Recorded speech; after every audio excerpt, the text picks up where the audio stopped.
बॉलीवुड में जब भी कोई मूवी किसी रियल स्टोरी पर बेस्ड या फिर किसी की बायोग्राफी होती है तो अक्सर ये देखा गया है कि एक 2.5-3 घंटे की मूवी असली कहानी का हर पहलू अच्छी तरह बयां नहीं कर पाती।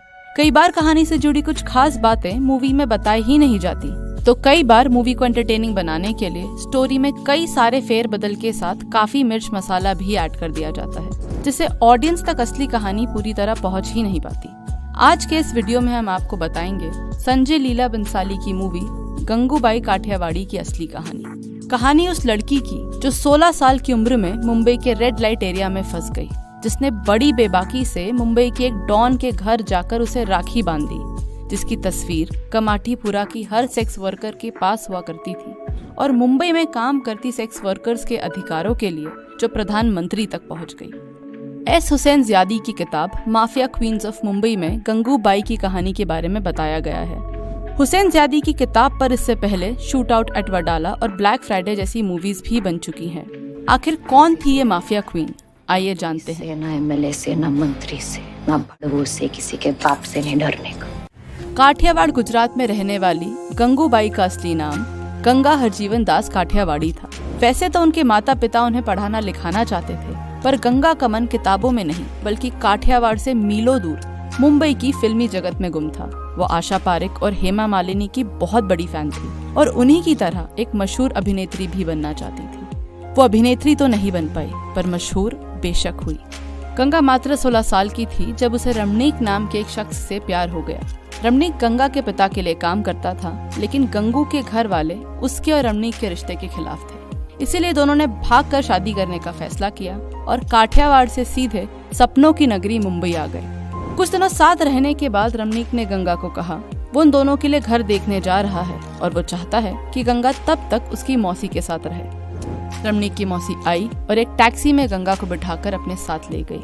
वो टैक्सी मौसी के घर नहीं बल्कि कमाठीपुरा में जाकर रुकी, मुंबई का मशहूर रेड लाइट एरिया कमाठीपुरा। असल में गंगा के पति रमणीक ने उसे धोखा दिया और मात्र 500 रुपए में उसे बेच दिया था। 16 साल की गंगा ये बर्दाश्त ही नहीं कर पाई। उसने बहुत चीख पुकार मचाई, पर अंत में अपने हालातों के साथ समझौता कर लिया। वो चाह कर भी अब वापस काठियावाड़ नहीं जा सकती थी, क्योंकि जाहिर सी बात है वैश्यालय से वापस आई गंगा को अब उसका परिवार भी स्वीकार नहीं करता। गंगा हरजीवन दास अब गंगू बन चुकी थी। एक बार की बात है, शौकत खान नाम का एक पठान कमाठीपुरा आया था। उसने गंगू के साथ जबरदस्ती और बदसलूकी की। वो बड़ी ही बेरहमी से गंगू के साथ पेश आया। कुछ दिनों बाद ऐसा एक और बार हुआ और इस बार गंगू की हालत इतनी खराब हो गई कि उसे हॉस्पिटल तक जाना पड़ा। इस हादसे के बाद गंगू ने ठान लिया कि वो इस आदमी का पता तो लगा कर रहेगी। लोगों से पूछताछ में उसे पता चला कि उस आदमी का नाम शौकत खान है और वो मशहूर डॉन करीम लाला के लिए काम करता है। ये पता चलते ही गंगू सीधे करीम लाला के पास पहुंची। करीम लाला ने उसे अपने घर की छत पर बैठाया और उसके लिए खाने पीने की व्यवस्था भी की, पर गंगू ने खाना तो छोड़िए पानी के गिलास तक को हाथ नहीं लगाया, क्योंकि उसे समझ आ गया था कि करीम एक वैश्या को अपने घर में नहीं बुलाना चाहता है। उसने करीम से कहा कि आपने मुझे अपने घर पर नहीं बल्कि अपनी छत पर बैठाया है। अगर मेरे आने से आपका घर गंदा होता है तो आपके घर के किचन से आए इन बर्तनों को भला मैं क्यों गंदा करूं। करीम गंगू की बात सुनकर हैरान रह गया। उसने पूछा कि आखिर बात क्या है। गंगू ने शौकत के बारे में उसे सब बताया। ये बात सुनकर करीम ने गंगू को कहा कि अगर ये सच है तो उसे अब डरने की कोई जरूरत नहीं, बस अगली बार जब शौकत वहाँ आए तो मुझे बता देना, मैं सब संभाल लूंगा। करीम की ये बात सुनकर गंगू की आंख में आंसू आ गए। उसने कहा आज तक किसी भी मर्द ने मुझे इतना सुरक्षित महसूस नहीं कराया है। गंगू ने उसके बाद अपने पर्स से एक धागा निकाला और करीम के हाथ पर बांध दिया और बोली कि आज से आप मेरे राखी भाई हैं। करीबन 2-3 हफ्ते बाद शौकत एक बार फिर कमाठीपुरा पहुंचे। बस तो फिर क्या था, करीम लाला को उसके आने की खबर दी गई और खुद करीम लाला ने शौकत को मार मार कर अधमरा कर दिया। वहां से निकलते वक्त करीम ने कहा कि गंगू मेरी राखी बहन है और जिसने भी आज के बाद उससे बदसलूकी करने के बारे में सोचा भी तो उसका भी यही हाल होगा।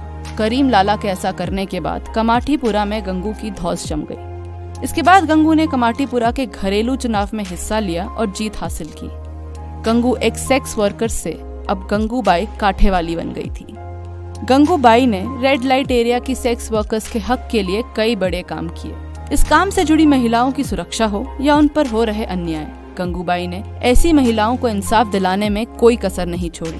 जिन भी लड़कियों को बिना उनकी अनुमति के या धोखे से इस धंधे में लाया गया था, गंगूबाई ने उन सभी को रिहा करवाकर वापस अपने घर भेज दिया। अपने काम की वजह से गंगू धीरे धीरे पावरफुल होती जा रही थी। जब भी वो भाषण देती तो लोगों को हिला कर रख देती थी। कुमारी आपने छोड़ा नहीं और श्रीमती कभी किसी ने बनाया ही नहीं। इतना ही नहीं, जैदी की किताब के अनुसार एक समय ऐसा आया था जब कमाठीपुरा से सेक्स वर्कर्स को हटाने की मांग की जा रही थी। तो उस वक्त गंगू सेक्स वर्कर्स के हक के लिए प्रधानमंत्री तक जा पहुंची। करीबन 1 सदी से कमाठीपुरा की महिलाएं इस काम से जुड़ी थी और इस फैसले से उन सभी की जिंदगियों पर काफी असर पड़ता। हालांकि प्रधानमंत्री के साथ ये मीटिंग ऑफिशियली कहीं मेंशन नहीं की गई है, पर जैदी ने अपनी किताब में इसका जिक्र जरूर किया है। जैदी ने माफिया क्वींस ऑफ मुंबई में लिखा है कि नेहरू ने गंगूबाई से सवाल किया था कि वो इस धंधे में क्यों आई हैं, जबकि वो चाहती तो उन्हें एक अच्छी नौकरी और पति दोनों मिल सकते थे। ऐसा कहा जाता है कि इस मुलाकात में गंगूबाई ने खुद नेहरू के सामने प्रस्ताव रखा था और कहा कि अगर वो गंगू को अपनी पत्नी के रूप में स्वीकार करने को तैयार हैं, तो वो अभी इसी वक्त ये धंधा हमेशा के लिए छोड़ देंगी। जाहिर सी बात है, नेहरू इस बात से खफा हुए और साफ शब्दों में इनकार किया। तब गंगूबाई ने उन्हें कहा, प्रधानमंत्री जी नाराज मत होइए, मैं सिर्फ अपनी बात साबित कर रही थी। सलाह देना आसान है पर उसे खुद अपनाना मुश्किल। मुलाकात खत्म होने पर नेहरू ने गंगूबाई से वादा किया कि वो उनकी मांगों पर जरूर ध्यान देंगे।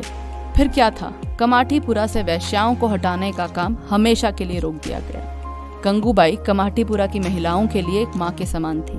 वहाँ की सेक्स वर्कर्स के पास आज भी उनकी तस्वीर है। उनकी मौत के बाद उनकी एक स्टैच्यू बनवाई गई जो आज भी कमाठीपुरा में मौजूद है। वो भी कैसी बस्ती है जहां पर तू बसती है, मर्जी तेरी थी ना थी, मजबूर होकर हंसती है। लोगों ने इतना जाना है तू काम एक ही आना है। क्या ये सोच तुझे सताती है? क्या तू वापस जीना चाहती है? क्या बचपन तेरा छीना था? क्या मुश्किल तेरा जीना था? उन हालातों से हार चुकी हर रात अलग बिछौना था। झांसा अच्छे जीवन का क्या देकर तुझको लाया था?